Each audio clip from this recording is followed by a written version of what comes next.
I should have left the moment I noticed the room had gone quiet. Not the natural quiet of a gala winding down. The other kind.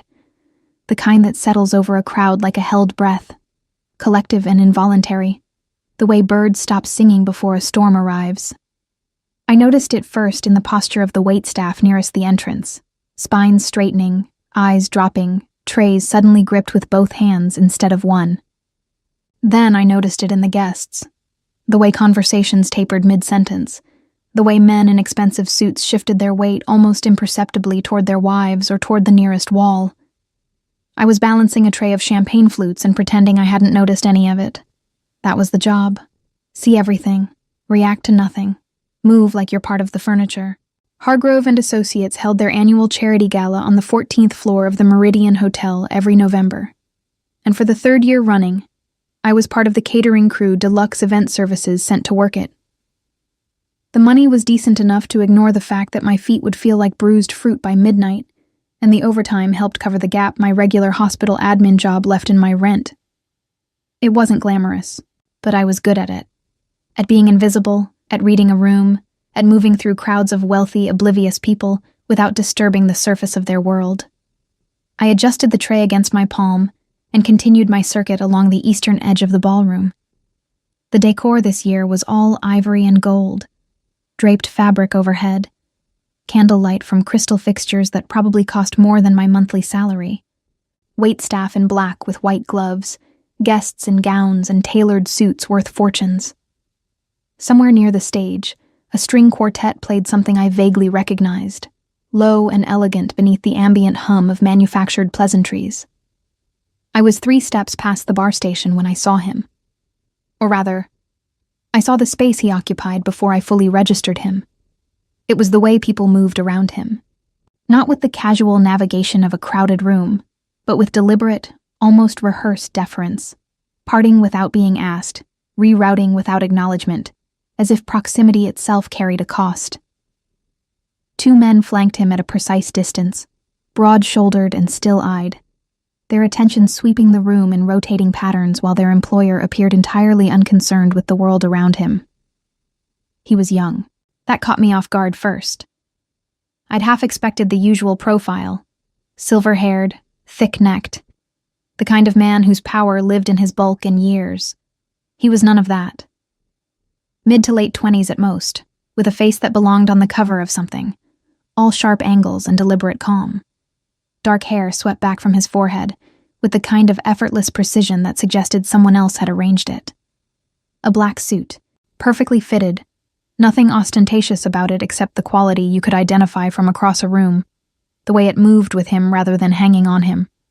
His shirt collar sat open at the throat, and in that gap, I caught the edge of ink, dark and intricate, crawling up from beneath the fabric toward his jaw. He wasn't scanning the room the way his guards were. He was simply present in it, still and composed, as though the entire gala had arranged itself around him without his input, and he found this neither surprising nor interesting. One hand held a glass of something amber. The other rested at his side. I pulled my attention away.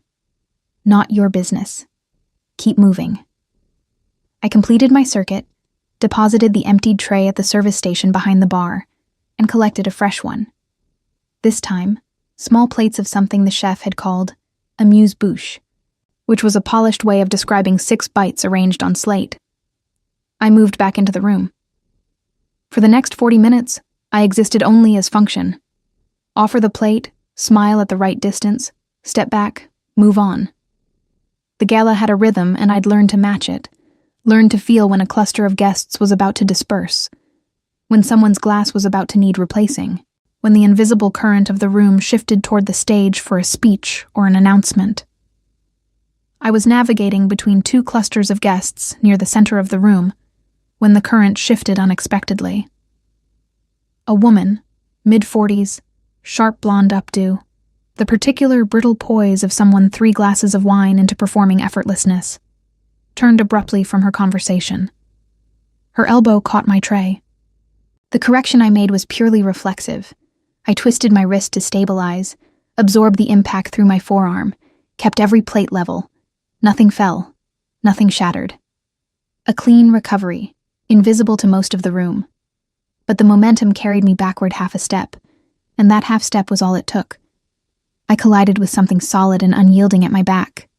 Not a pillar, not a table, a person. I heard the quiet sound of liquid meeting fabric before I fully processed what had happened. Before I turned and found myself looking at a white dress shirt, now marked with a spreading dark stain where the glass he'd been holding had tilted on impact. The amber liquid. His glass. The world contracted. My tray was still in my hands. Every plate still level, absurdly, uselessly intact. I had saved everyone else's champagne and upended a drink on a man whose guards were already stepping forward, whose presence had silenced a room full of powerful people simply by entering it. I turned fully to face him, and immediately wished I hadn't. Up close, he was more disorienting than at a distance. The angles of his face were sharper, his eyes darker, a deep and unreadable brown that caught the candlelight without warming. The tattoo at his throat was intricate. A dense, detailed pattern of shapes I couldn't fully decipher in the moment, ink that disappeared into his collar and reappeared along the underside of his jaw. He smelled faintly of cedar and something colder underneath, like clean stone after rain. He was looking at me, not at the stain on his shirt, not at the tray in my hands. At me, with an expression so composed it took me a disoriented moment to understand he wasn't angry. Or if he was, it lived somewhere beneath the stillness, contained with a precision that was its own kind of warning. One of his guards had materialized at my shoulder.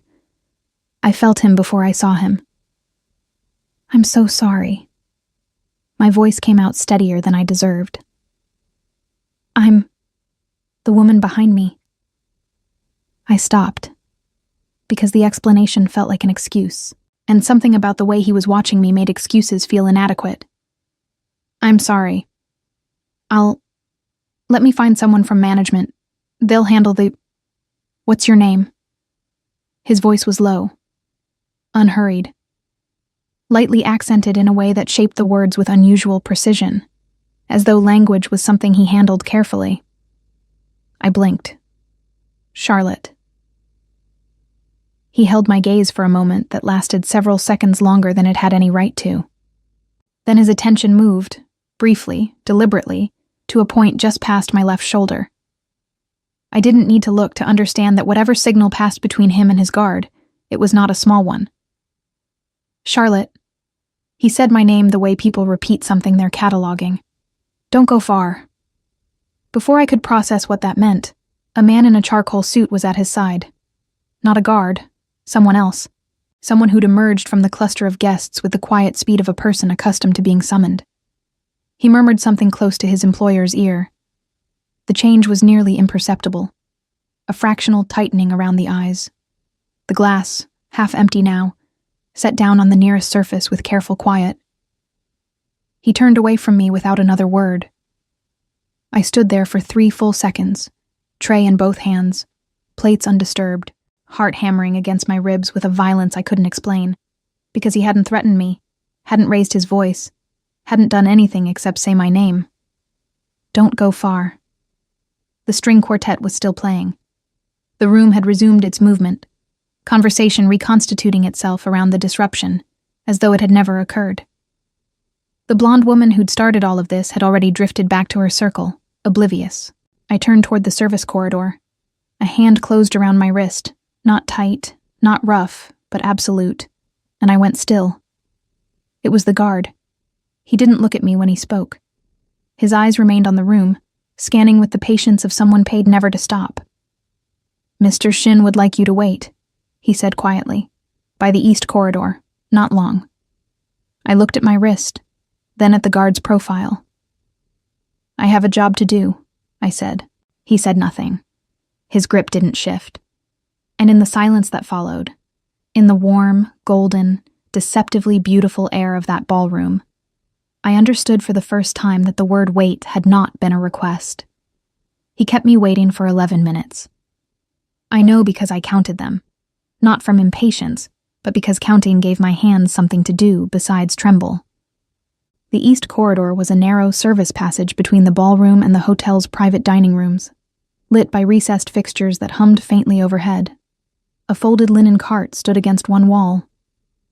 The distant percussion of the kitchen reached me in waves, metal against metal, voices calling in shorthand, the controlled chaos of people performing precision under pressure.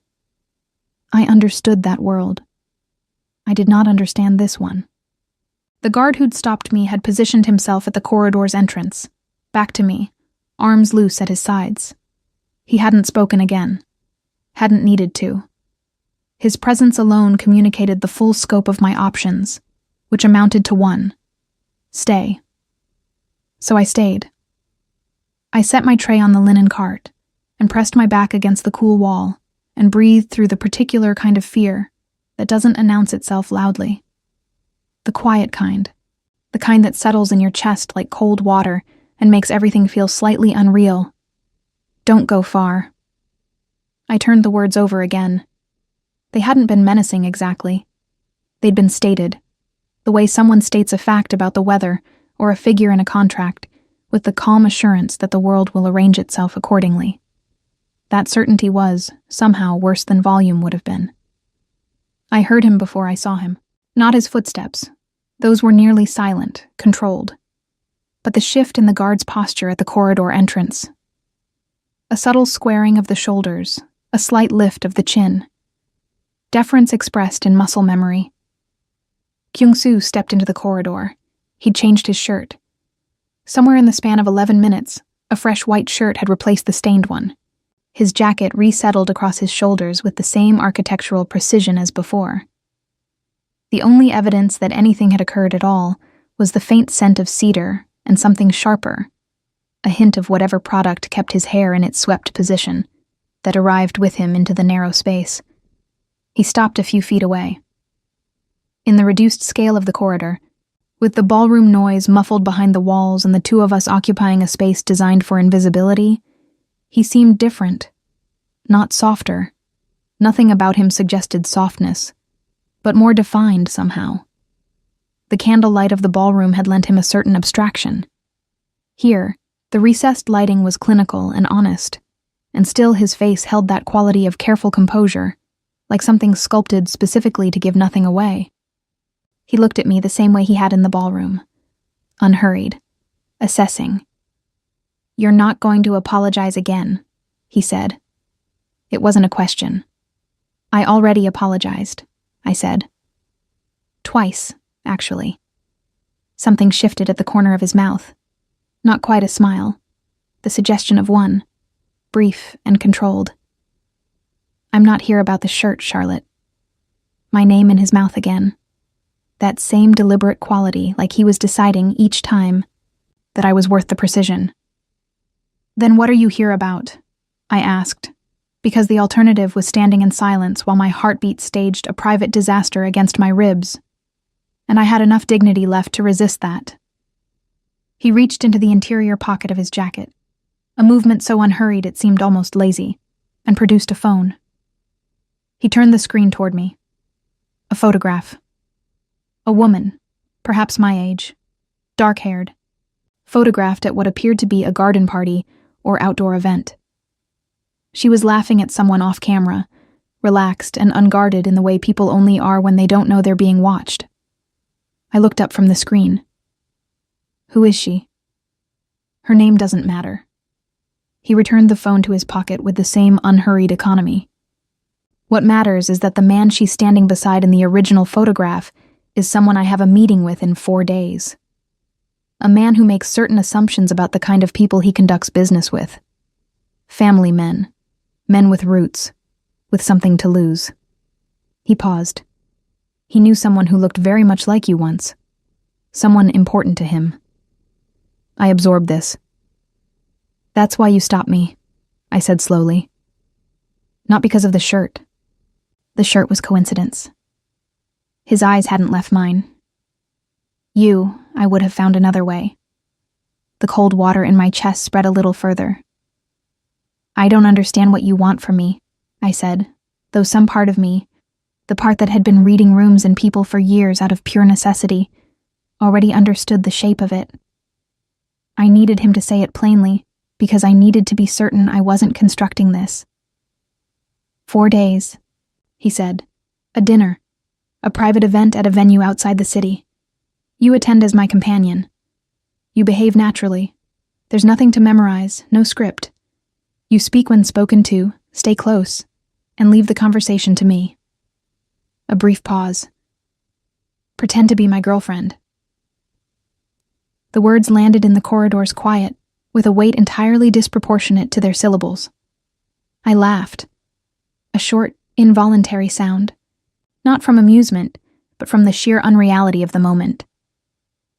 You want me to pretend to be your girlfriend? Yes. Because I look like someone this man used to know. Resemblance is a tool. I use what's available. I studied his face for something. Calculation, condescension, the particular gleam of a man accustomed to purchasing whatever he needed without friction. I found only that same composed attention, patient in the way that things with absolute confidence in the outcome are always patient. And if I say no, I asked, you won't. The certainty of it moved through me like a current. You don't know that. Charlotte. He said my name differently this time. Quieter, with something beneath the composure that I couldn't categorize. You work 2 jobs. You're here at 11 on a Thursday wearing shoes that stopped fitting correctly an hour ago, and you haven't eaten since your break at 6. He paused. I'm not insulting you. I'm telling you that I pay attention, and that what I'm offering is significant. I hadn't told him any of that, which meant he'd learned it in the 11 minutes I'd spent waiting in this corridor, and the understanding of that, the speed and ease of it, sent a chill across the back of my neck that had nothing to do with the air conditioning. How much? I asked, because my pride had limits and my bank account had none. He told me. The number was clean and specific, the way numbers are when they've been calculated in advance of the conversation. Not a negotiating position, a statement. Enough to cover 2 months of rent and the medical bill I'd been paying down in increments since last spring. Enough to matter. One condition, he added. I waited. While we are seen together, at the dinner, in transit, anywhere our paths cross in those 4 days, you do not pull away from me. No hesitation, no visible discomfort. Whatever I do in the presence of others, you respond as though it is natural, as though you belong beside me. The air in the corridor felt closer. Whatever you do, I repeated carefully.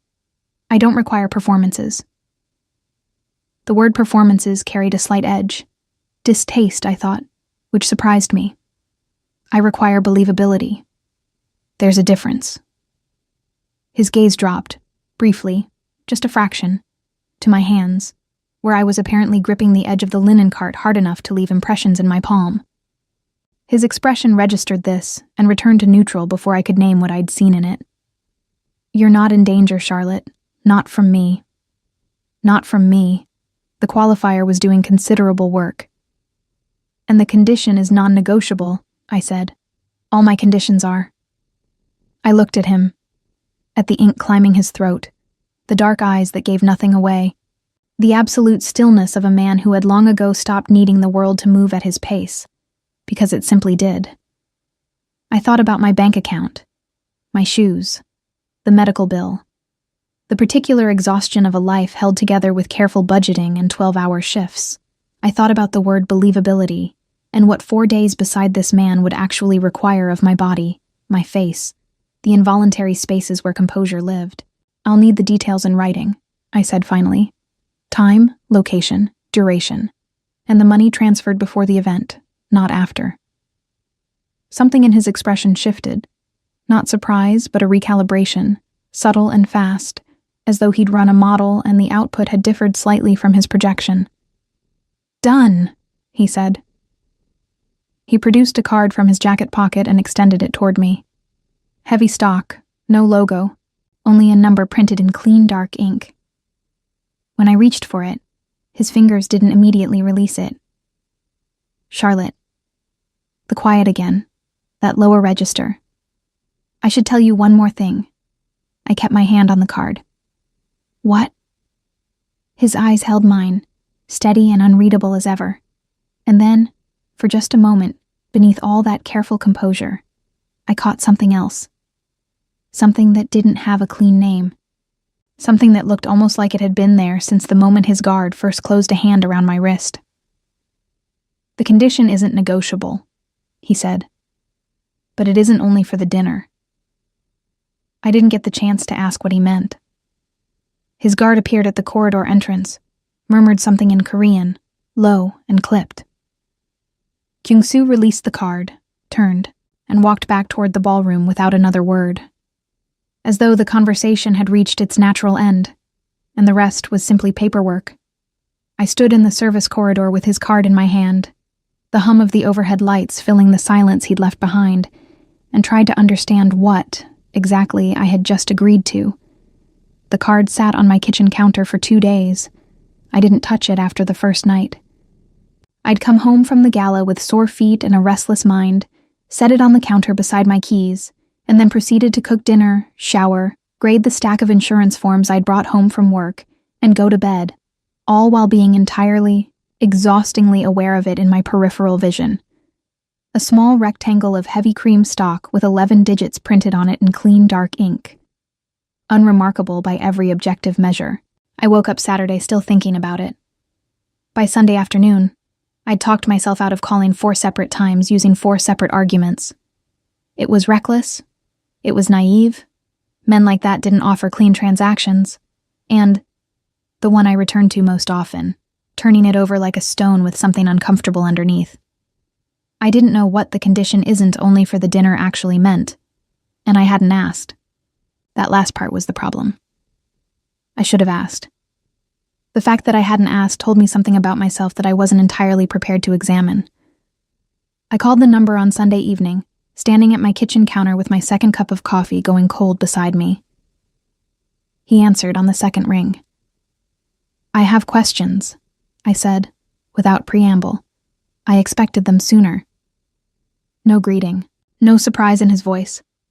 Only that same unhurried quality, as though he'd been waiting for this call in the same way one waits for weather that was already forecast.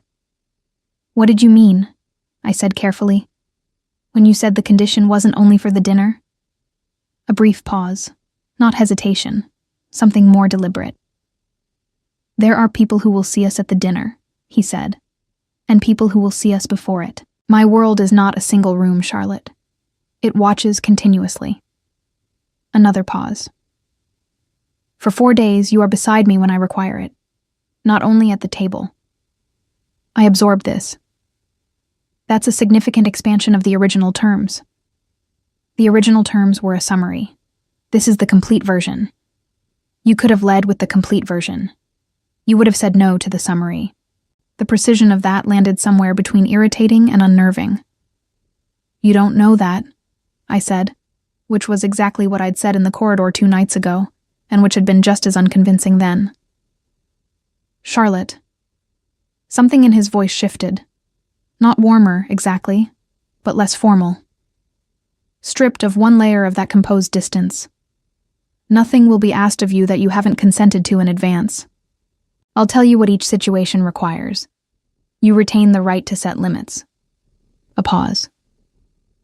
"I keep my word. That's the only assurance I can offer you, but it's one I don't give lightly." I stood in my kitchen in the Sunday evening quiet and thought about the 11 minutes in the service corridor, the speed with which he'd learned the outline of my finances, the card extended between his fingers with that fractional delay before he released it. "I want the money transferred before Wednesday," I said. "Not the day of. Tomorrow morning." I closed my eyes briefly. "All right. A car will come for you Wednesday at 6. Pack for 2 nights. A pause. "And Charlotte, when the driver gives you his name, it will be Min. That's how you'll know he's mine." The call ended. I set my phone down on the counter beside the cold coffee and stood very still in my kitchen for a long moment, listening to the particular silence of a decision already made. The car arrived Wednesday at 5:58. Min was a compact man in his 40s with close-cropped hair, and the patient, watchful eyes of someone who spent most of his professional life observing without being observed. He confirmed his name without being asked, a single word, offered at the exact moment I opened my building's front door, as though he'd timed it, and took my bag before I could protest. The vehicle was a dark sedan with tinted windows, immaculate interior, the faint smell of leather, and a something else I couldn't identify. Not quite cologne, not quite cedar, but close to both. I sat in the back and watched the city dissolve into highway through glass that muffled all external sound to a low hum. Kyung-soo was already inside when Min pulled into the private entrance of a hotel I didn't recognize. 40 minutes outside the city, its facade understated in the way that serious money always is, preferring restraint to display. The lobby was all dark wood and indirect lighting, staff who moved with the specific efficiency of people trained to anticipate rather than react. He was waiting near the entrance to the private elevator, one hand in his jacket pocket, the other holding a phone he was looking at without expression. 2 guards flanked him at their customary distance. He looked up when I approached, not with the searching quality of someone checking whether an arrangement had held, but with something quieter, more direct, as though my arrival confirmed something he'd already settled in his mind. "You came," he said. I said I would. He studied my face for a moment.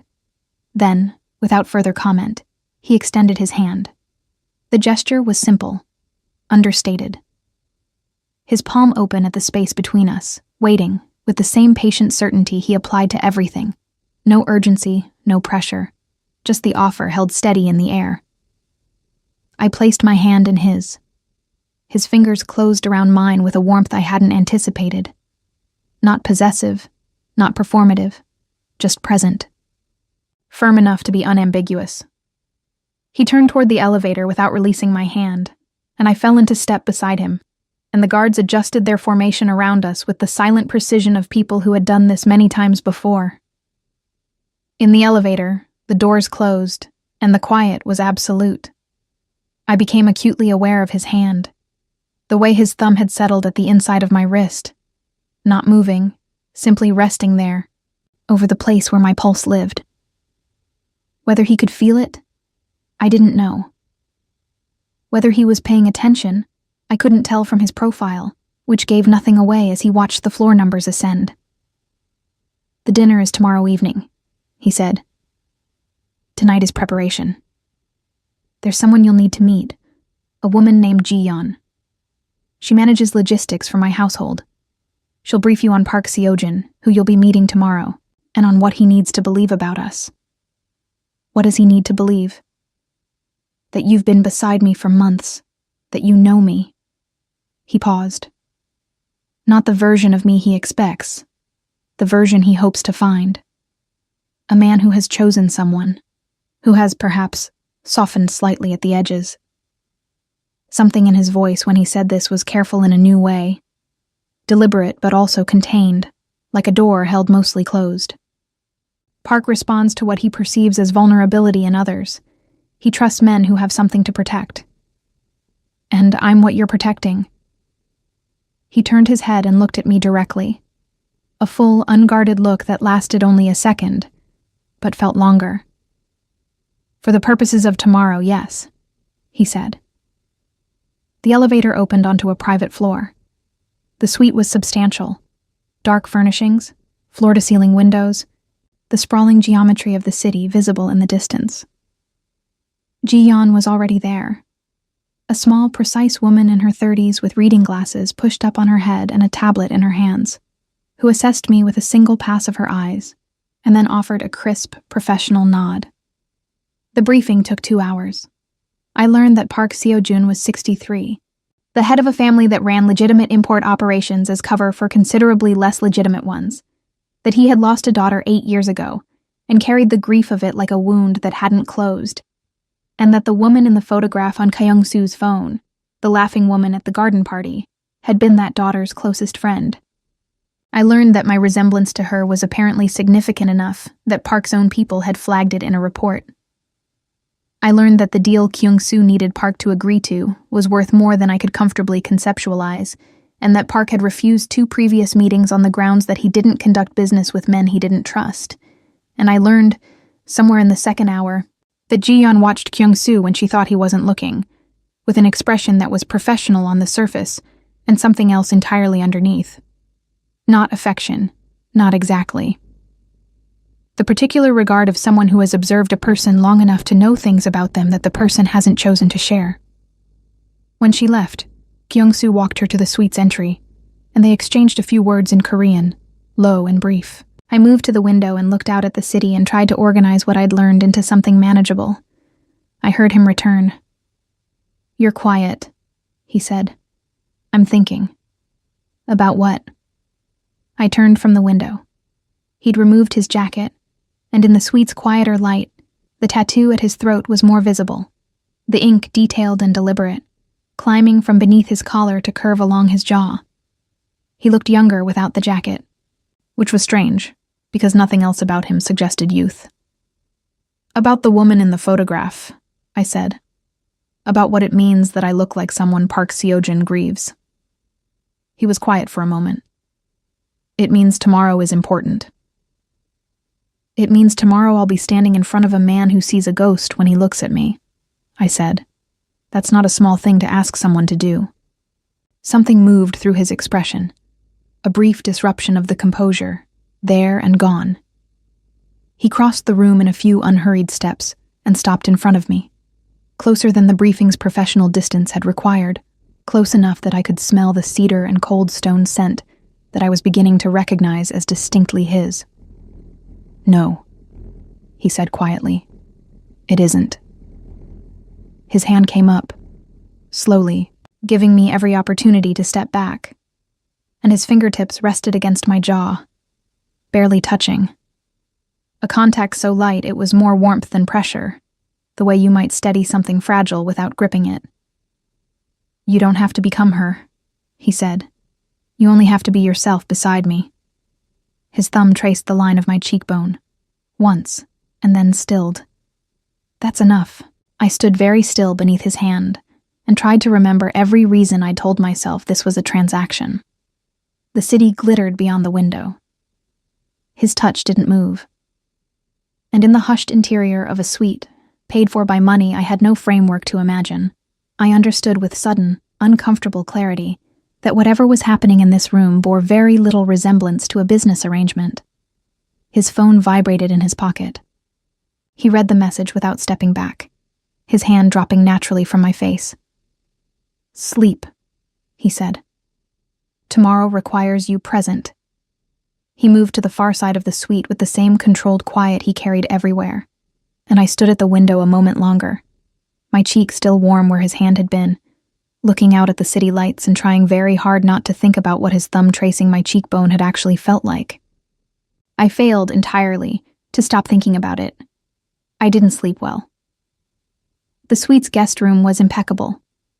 Soft linens, a mattress that cost more than my monthly rent, blackout curtains that turned the room into complete, seamless dark. None of it helped. I lay on my back and stared at a ceiling I couldn't see, and listened to the building's quiet, which was the particular quality of quiet that expensive places manufacture. The absence of ordinary life, all its friction and noise insulated away, leaving something that felt less like peace and more like suspension. At some point past 2 a.m, I heard movement in the suite's main room. Soft, unhurried. The low sound of a drawer, a pause, then silence again. I lay still and told myself it was nothing and believed none of it. I thought about his thumb on my cheekbone. I thought about the way he'd said that's enough, not as a consolation, but as a genuine assessment. The way someone states a fact they've considered and arrived at independently of any need to reassure. I thought about Ji-yeon's expression and the things it had contained, and I wondered how long she had known him, and what the shape of his life actually looked like from the inside.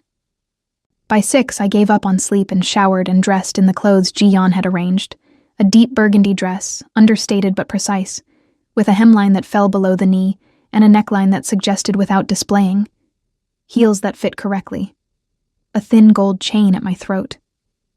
When I looked at myself in the bathroom mirror, I recognized the intention behind the choices. I looked like someone who belonged in the rooms we'd be moving through. Someone settled, certain of her place. I looked nothing like myself, and exactly like the version of me this evening required. Kyung-soo was already at the suite's dining table when I came out, a cup of coffee in one hand and a folded newspaper in the other. 2 guards visible near the entry. He looked up when I appeared. The assessment was brief and, I thought, involuntary. His eyes moved over me once, from the hem of the dress to my face, and then returned to my face and stayed there. Something in his expression was very controlled. "Coffee," he said, which was not a question, but also somehow an offering, and I sat across from him and accepted the cup that appeared at my elbow from somewhere and held it with both hands and tried to feel like myself. "Tell me something true about you," he said, without looking up from the newspaper. I blinked. "I'm sorry.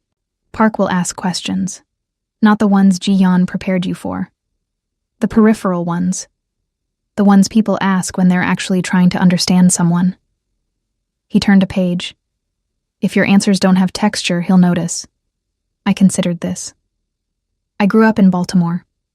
My mother taught 3rd grade for 22 years and had very specific opinions about the correct way to make rice. I wanted to be a doctor until I was 19. Then I ran out of money and adjusted my expectations. I paused. I have a scar on my left knee from a bicycle accident when I was 8, and I've never been able to explain it without making it sound worse than it was. He lowered the newspaper. He was looking at me with an expression I hadn't seen from him before. Something open in it, briefly, like a window operated from the inside. "What happened with the bicycle?" he asked. I was trying to ride with no hands and show off for a boy in my neighborhood who was absolutely not paying attention to me. I felt the corners of my mouth move. The concrete paid a great deal of attention to me, however. Something happened to his face, not the controlled near smile from the gala. Something warmer, less managed, there for a second and then carefully gathered back. He looked down at his coffee. "Park will like you," he said. "Is that good?" He was quiet for a moment. "For the purposes of the meeting, yes." I noticed the qualifier. I didn't comment on it. The venue was a private estate 40 minutes further outside the city, a property that announced nothing from the road. Its entrance a simple gate between trees that opened without ceremony onto a long drive. The house itself was substantial and old, the kind of old that accumulates without trying to. Stone and timber and the specific atmosphere of a building that has held generations of complicated history. Min drove. Kyung-soo sat beside me in the back, not touching, but close. The kind of proximity that becomes its own statement in a narrow space. He'd given me a single instruction before we departed. Follow my lead, and trust that I will tell you before I need anything from you. I had, somewhat to my own surprise, found this reassuring. Park Seo-jun met us in the entrance hall. He was shorter than I'd imagined from the briefing, compact, precise, with white at his temples, and the kind of deliberate stillness that I was beginning to recognize as the particular posture of powerful men who had long ago stopped needing to perform their authority. He wore a dark suit and no tie, and he carried his age with the ease of someone who had decided somewhere along the way that it was simply a fact rather than a verdict. When his eyes found me, he went very still. Not dramatically, not with visible shock or distress, but there was a pause, a single beat where the composed surface of his expression fractured slightly, and something raw and old moved beneath it, and then he closed it back up with the practiced efficiency of a man who had spent decades managing himself in front of people who were always watching. "Kyung-soo," he said. His voice was warm in a careful way. "Park Si." Kyung-soo inclined his head with a respect that was genuine. I could tell the difference by now, I realized. The performed kind was smoother. "Thank you for having us." Park's gaze moved back to me. "And this is Charlotte," Kyung-soo said. His hand came to the small of my back, his palm warm through the fabric of the dress, settled there with a natural ease that made my breath adjust without permission. "She's been beside me for some time now." Park studied my face. I held his gaze and offered a small, genuine smile, the kind that didn't require practice because it came from a real place. The place that understood. Looking at this man, that he was carrying grief. and that being looked at the way he was looking at me probably hurt in ways he hadn't anticipated today. "It's a pleasure to meet you," I said. He was quiet for one more beat. Then something in him settled, not relaxed, but decided. "Come in," he said. "Both of you." The dinner lasted 3 hours. Park had people of his own at the table, 2 men I didn't know, a woman introduced as his legal advisor, and a younger man, perhaps 30, who watched Kyung-soo with the precise attention of someone cataloging a threat. I filed that away. The conversation moved in the elegant, indirect way of people who had important things to discuss and were in no hurry to approach them directly. I spoke when addressed, which happened more often than I'd expected. Park drew me in with the specific attentiveness of a man who had decided he was interested, asking about Baltimore, about my work, about how Kyung-soo and I had met.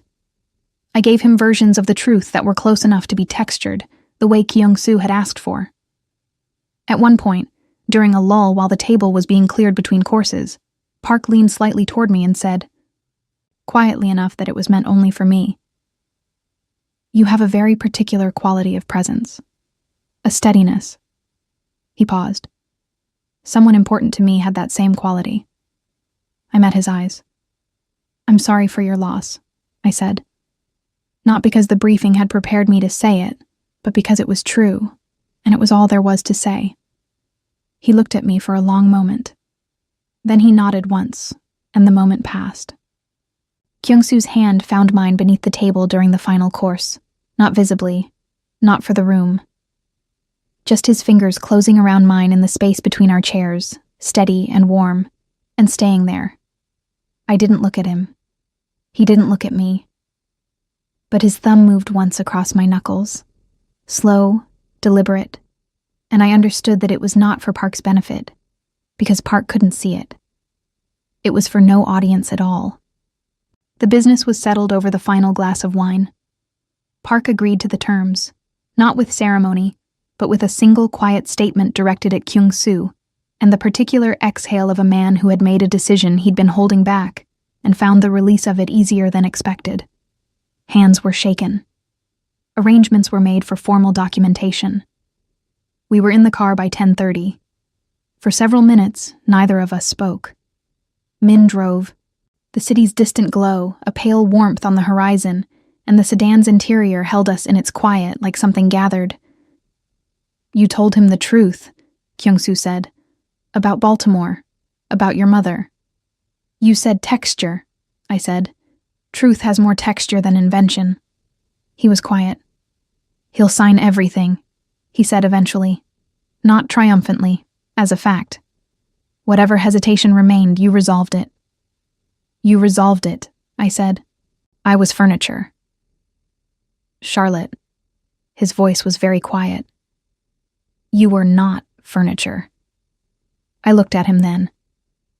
In the car's low ambient light, his profile was sharp and still, his hands resting open on his thighs, an unguarded posture I hadn't seen from him before.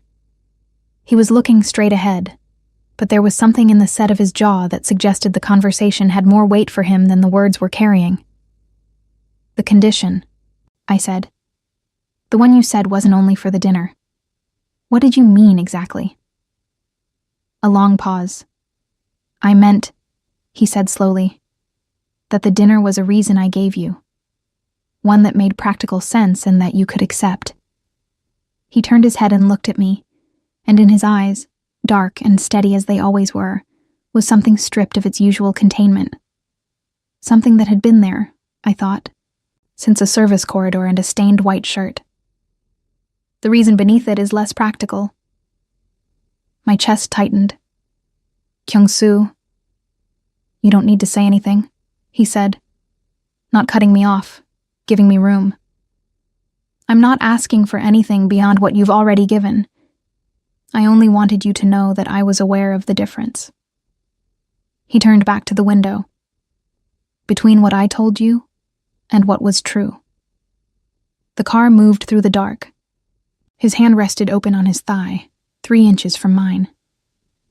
I thought about every careful boundary I'd drawn in the past 4 days, every internal argument about transactions and practicality, and the particular stupidity of feeling things about men whose world you didn't understand and couldn't enter. Then I reached across the space between us and placed my hand over his. He went very still. After a moment, his fingers turned beneath mine and closed, and neither of us said anything at all for the rest of the drive. We returned to the city the following morning. The drive back was different from every other transition of the past 4 days, quieter in a way that had nothing to do with silence, and everything to do with what had been said, and what hadn't, and the hand I'd placed over his in the dark of the car the night before. Min drove without looking at us. The morning light came through the tinted windows in diluted gray, and Kyung-soo sat beside me with his shoulder close to mine, not touching but near enough that I could feel the warmth of him. And I looked at the passing landscape and tried to understand what I was carrying home. He'd walked me to my suite door the previous night without ceremony, stood in the corridor for a moment, studying my face with that dark, unhurried attention, and then said, "Sleep well," Charlotte in a voice that was quieter than usual, stripped of its professional layer, and turned and walked away before I could construct a response. I'd stood in the doorway and watched him go, and felt something settle in my chest that I had no clean name for. Something that sat between gratitude and longing, and the particular ache of recognizing, too late, that you'd crossed a line you'd drawn for yourself without noticing the exact moment your feet left the ground. I slept that night, without difficulty. In the morning, he was at the table again. Coffee, the same composed posture. But when I came in, he looked up immediately, as though he'd been aware of the door before it opened. Something in the set of his shoulders was different. Still careful, but not distant. We ate breakfast without much conversation. Min loaded the bags. The estate fell away behind us. 40 minutes from the city, Kyung-soo said, "There's something I need to tell you." I turned from the window. "Park Seojin recognized you," he said. "Not from a resemblance. Personally." I went still. "That's not possible. I've never met him." "His daughter." A pause. "She wasn't only a friend of the woman in my photograph. She worked, briefly, at the same hospital network where you're employed. 3 years ago. Different building, different department." He looked at me steadily. "Park has known your name since yesterday morning. One of his people identified you before the dinner." The information rearranged itself inside me slowly, like furniture shifted in a dark room. "He knew," I said. "When he looked at me, he knew you weren't a ghost. He knew exactly who you were." Kyung-soo's voice was even, and he agreed to the terms anyway. "Why are you telling me this now?" "Because you deserve to know what you actually walked into." Something moved through his expression. Not guilt, which would have been easier to categorize, but something more complex. The particular discomfort of a man confronting the distance between what he'd arranged and what had actually unfolded. "I told you the dinner required believability. I didn't tell you that Park had already decided, before you arrived, that he would make his decision based on you." "On me," I repeated. "On whether you were real." He held my gaze. "His daughter spoke of you. Apparently, in the months she worked near your department, you were kind to her in small ways.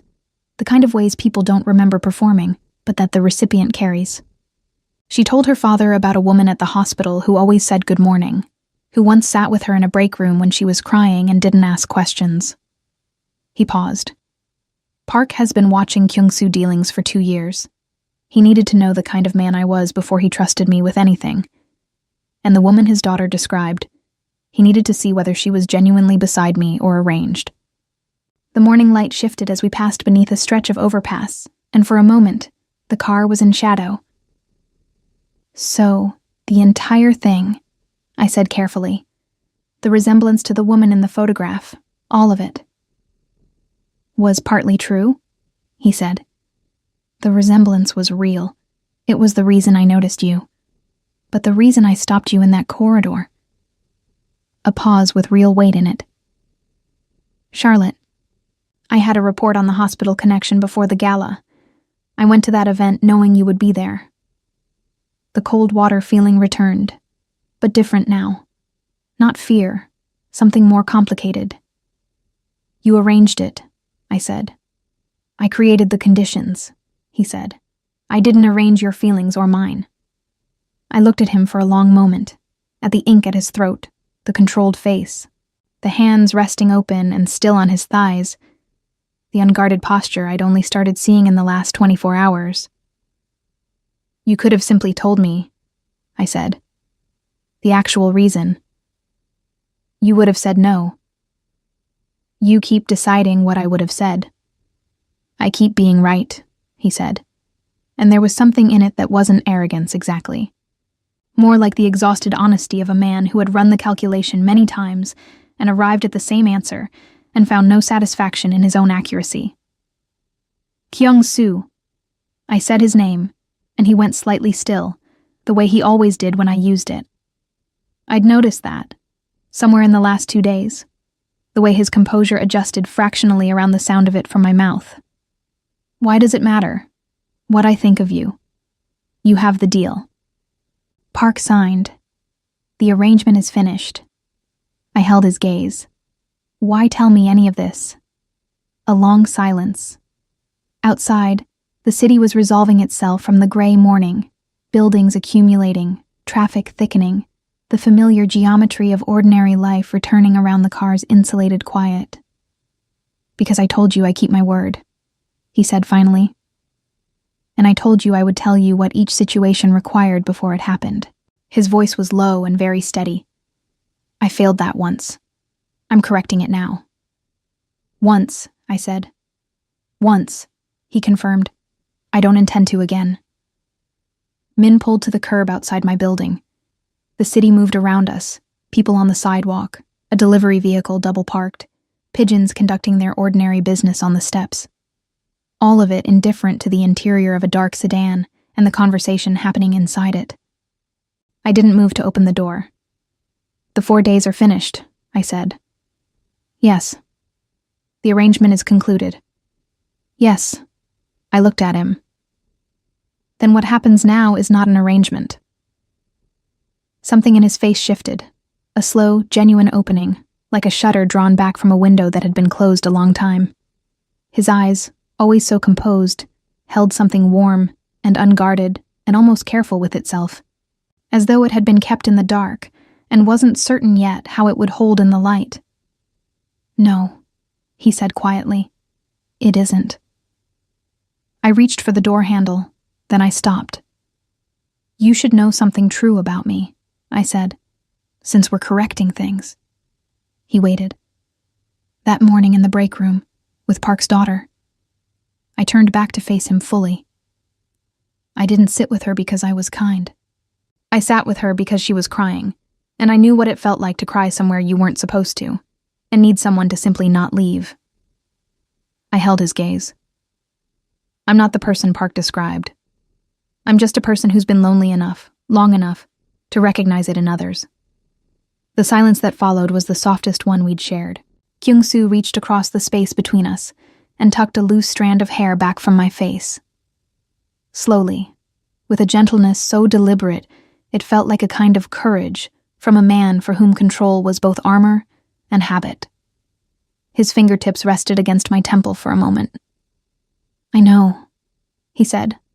That's why I stopped you in that corridor. I stepped out of the car into the ordinary morning air, my bag on my shoulder, the city resuming its indifferent noise around me. Before Min pulled the door closed, I turned once more. Kyung-soo was watching me with those dark, steady eyes, the composure intact, but something alive behind it now, visible in the way the morning light caught him. Good morning, Charlotte, he said. The ghost of a smile crossed his face. Real this time, unmanaged, belonging entirely to him. Good morning, I said. The door closed. The car didn't pull away immediately. It sat at the curb while I climbed my steps and reached my door and found my keys. And when I turned at the top of the steps, it was still there, waiting, without explanation, until I was inside. I stood in my apartment with my bag at my feet, and the city noise returning through the walls, and the particular warmth of someone having waited to make sure I was safe, pressing against my chest, in a way I had no intention of dismissing. I was not the same person who had balanced a tray in that ballroom 4 days ago.